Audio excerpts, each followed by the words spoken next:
Hey, welcome back, peeps, to Homestead Tips and Tricks.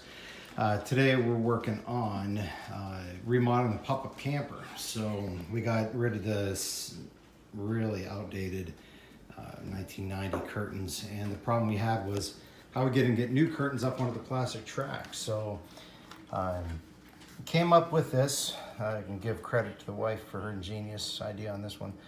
Using the hem adhesive, it's iron-on hem adhesive. Holds super strong, so she used that to hem the curtains to the lengths she needed, and then ended up just taking a drill bit and drilling these off, getting them loose.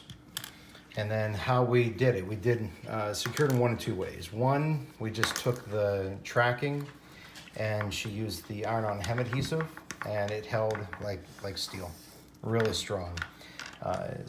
We had to put some extra ones in, so we ended up using a pop rivet gun with pop rivets and some washers. Threw a washer on the outside and then pop riveted those on, and they are holding tight.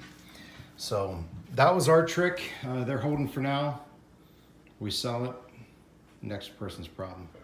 But I'm confident that that's going to hold tight.